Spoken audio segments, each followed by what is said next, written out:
जब भी आप मैथ्स या साइंस पढ़ते हो तो आपको पता है कि साइंस में बहुत सारी इक्वेशंस आती हैं और उन इक्वेशंस में एक चीज़ कॉमन होती है, ग्रीक अल्फ़ाबेट।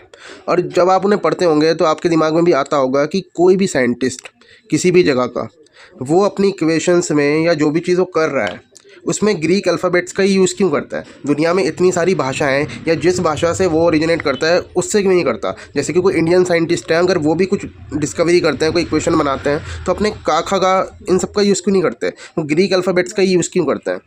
तो इसके ना 3 रीज़न्स हैं। पहला सबसे बड़ा रीज़न ये है कि जितने भी ग्रीक स्कॉलर्स हैं इन सबका बहुत बड़ा योगदान है मॉडर्न साइंस और मैथमेटिक्स की नींव रखने में। आपने जब भी साइंस या मैथ्स पढ़ी होगी तो आपने इन सब के बारे में भी पढ़ा ही होगा। आर्किमिडीज के बारे में आपने पढ़ा होगा, पाइथागोरस के बारे में आपने पढ़ा होगा, और फिलॉसफी में भी एरिस्टोटल, प्लेटो, सोक्रेटिस, इन सब के बारे में पढ़ा होगा। और लिस्ट काफ़ी लंबी है और इन सब ने अपने सारे काम, मतलब जितना भी इनका वर्क था, वो अपनी मूल भाषा में ही लिखा है जो कि ग्रीक थी। दूसरा सबसे बड़ा रीज़न है कि ग्रीक अल्फ़ाबेट्स का एक दूसरे से अलग होना। मतलब आप अगर इंग्लिश के अल्फ़ाबेट उठा के देखो तो वो थोड़े बहुत सिमिलर है। मतलब जैसे एम और एन सिमिलर लगते हैं, है ना, जैसे पी और आर सिमिलर लगते हैं, और जैसे बी और डी सिमिलर लगते हैं। ऐसे ही बहुत से ऐसे वर्ड्स हैं इंग्लिश में जो सिमिलर लगते हैं, इससे कन्फ्यूजन पैदा हो सकती है। पर ग्रीक अल्फ़ाबेट्स के जो लेटर हैं वो एक दूसरे से पूरे ही अलग हैं। मतलब कोई भी लेटर आपको एक जैसा नहीं दिखेगा, तो इसलिए क्योंकि कन्फ्यूजन पैदा ना हो। इसका तीसरा और सबसे बड़ा कारण है, अब ये ग्लोबली रिकॉग्नाइज्ड है।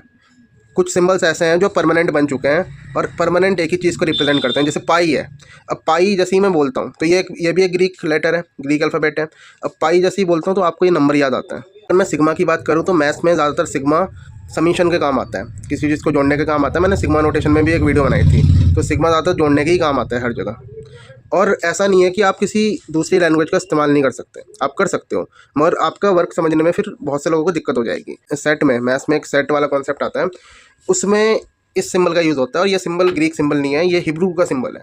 तो देखो इसे भी यूज़ किया है ना, तो ऐसा नहीं है कि आप कर नहीं सकते। ऐसा कोई रूल नहीं बना कि ग्रीक सिंबल्स का यूज़ करना है। मैं आपको एक फैक्ट बताता हूँ कि श्रीनिवास रामानुज जो अपने सिंबल्स का यूज़ करते थे ना अपने वर्क में, वो काफ़ी अलग तरीके से करते थे कि बहुत से मैथमेटिशियन उनके वर्क को समझ ही नहीं पाते थे।